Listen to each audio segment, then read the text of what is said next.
ಮಕ್ಕಳು ಆತ್ಮಹತ್ಯೆ ಮಾಡ್ಕೊಳ್ತಾ ಇದ್ದಾರೆ ಅನ್ನೋ ವಿಚಾರದಲ್ಲಿ ಮೆಸೇಜ್ ಕೊಡುವಷ್ಟು ಅನುಭವಿ ನಾನಲ್ಲ.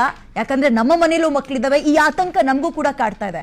ಬಟ್ ಯಾರು ಇದ್ರ ಬಗ್ಗೆ ರಿಸರ್ಚ್ ಮಾಡಿದಾರ ಇಲ್ವೋ ಗೊತ್ತಿಲ್ಲ. ನನ್ ಗಮನಕ್ಕೆ ಬಂದಂಗೆ ಪ್ರತಿನಿತ್ಯ ಎದ್ದು ನಾನು ಆ ಮಗು ಇವತ್ತು ಸೂಸೈಡ್ ಅಟೆಂಪ್ಟ್ ಮಾಡ್ಕೊಂತಂತೆ, ಇಲ್ಲಿ ಈ ಮಗು ಸಾವನ್ನಪ್ಪಂತೆ, ಬಿಲ್ಡಿಂಗ್ ಇಂದ ಬಿತ್ತು ಸತ್ತೋಯ್ತಂತೆ, ಈ ಸುದ್ದಿಗಳನ್ನ ಓದ್ತಾ ಇರ್ಬೇಕಾದ್ರೆ ನನಗನ್ಸಿದ್ದನ್ನು ನಾನು ಹೇಳ್ತೀನಿ.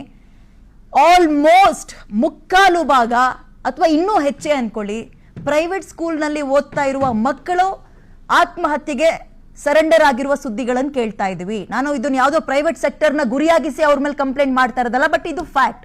ಗೌರ್ಮೆಂಟ್ ಸ್ಕೂಲ್ಗಳಲ್ಲಿ ಓದ್ತಾ ಇದ್ದಾವೋ ಇಲ್ವೋ ಗೊತ್ತಿಲ್ಲ, ಮಂಡಿ ತನಕ ಚಡ್ಡಿ ಒಂದು ಶರ್ಟ್ ಹಾಕೊಂಡು, ಆಮೇಲೆ ನಾವು ಪ್ರೈವೇಟ್ ಸ್ಕೂಲ್ಗಳಿಗೆ ಏನ್ ಹೇಳಿ ತುಂಬಾ ಒಳ್ಳೊಳ್ಳೆ ಆಹಾರ, ಡಿಸೈನ್ ಆಹಾರ, ಟಿಫನ್ ಬಾಕ್ಸ್ಗಳು ಹಿಂಗೆಲ್ಲ ಮಾಡಿ ಮಕ್ಕಳನ್ನ ಹೊರೆ ಮಾಡಿ ಸ್ಕೂಲಿಗೆ ಕಳಿಸ್ತಾ ಇದೀವಿ. ಗೌರ್ಮೆಂಟ್ ಸ್ಕೂಲ್ಗಳಲ್ಲಿ ತಟ್ಟೆ ಒಂದು ಕೊಟ್ಟು ಕಳ್ಸಿರ್ತೀವಿ, ಬಿಸಿ ಊಟ ಮಾಡ್ತವೆ, ಅದೇನ್ ತಿಂದುವೋ ಏನ್ ಬಿಟ್ಟುವೋ ಗೊತ್ತಿಲ್ಲ, ಹೋಗ್ತವೆ, ಆಟ ಆಡ್ತವೆ, ಓದ್ತವೆ, ಮನೆಗೆ ಬರ್ತವೆ, ತುಂಬಾ ಆರಾಮಾಗಿರ್ತವೆ. ಎಲ್ಲಿಗೆ ಹೋದ್ರು 4 ಊರು ಬಿಟ್ಟು ಹೋದ್ರು ವಾಪಸ್ ಮನೆಗೆ ಹುಡ್ಕೋ ಬರುವ ತಾಕತ್ ಆ ಮಕ್ಕಳಿಗಿದೆ.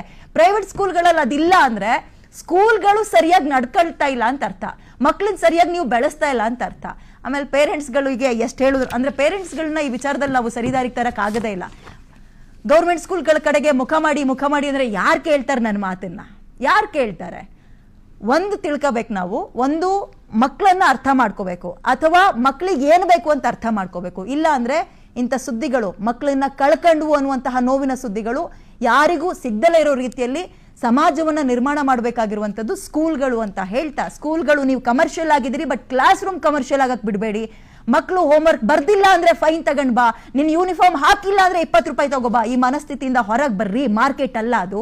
10th ಚೆನ್ನಾಗಿ ಬರ್ದ್ಬಿಟ್ಟು ಯಾವ 99% ತೆಗೆದು ಬ್ಯಾನರ್ ಗಳನ್ನ ಹಾಕೊಳ್ತೀರಿ. ಬೇರೆ ಮಕ್ಕಳು ಮನಸ್ಥಿತಿ ಏನಾಗ್ತಾ ಇದೆ ಅಂತಲೂ ಯೋಚನೆ ಮಾಡಿ. ನಿಮ್ಮ ಸ್ಕೂಲ್ ಮಾರ್ಕೆಟಿಂಗ್ ಮತ್ತೊಂದು ಮಗುವಿನ ಮನಸ್ಥಿತಿಯನ್ನ ಕುಗ್ಗಿಸ್ತಾ ಇದೆ. ಇದ್ರ ಬಗ್ಗೆ ಯೋಚನೆ ಮಾಡಿ. ಬರೀ ದುಡ್ಡು ಮಾತ್ರ ಅಲ್ಲ, ದುಡ್ಡಿನ ಜೊತೆಗೆ ನನ್ನ ಮಗುವಿನ ಮಾನಸಿಕ ಬೌದ್ಧತೆಯನ್ನು ಜೊತೆಗೆ ಪುಸ್ತಕದಲ್ಲಿರೋದನ್ನು ಹೇಳ್ಕೊಡ್ಬೇಕಾಗಿರೋದು, ಒಬ್ಬ ಒಳ್ಳೆ ನಾಗರಿಕನಾಗಿ ಹೊರ ಕಳಿಸ್ಬೇಕಾಗಿರೋದು ಸ್ಕೂಲ್ಗಳ ಜವಾಬ್ದಾರಿ. ಈ ಕಿವಿ ಮಾತು ಪ್ರೈವೇಟ್ ಸ್ಕೂಲ್ಗಳಿಗೆ ಹೆಚ್ಚಿನದಾಗಿ ಅನ್ವಯ ಆಗುತ್ತೆ ಅಂತ ಹೇಳ್ತಾ ಕಾರ್ಯಕ್ರಮ ಮುಗಿಸ್ತಾ ಇದ್ದೀನಿ. ನೋಡ್ತಾ ಇರಿ PNS ವಿಸ್ತಾರ. ಇದು ನೇರ, ನಿಖರ ಮತ್ತು ಜನಪರ. Thank you.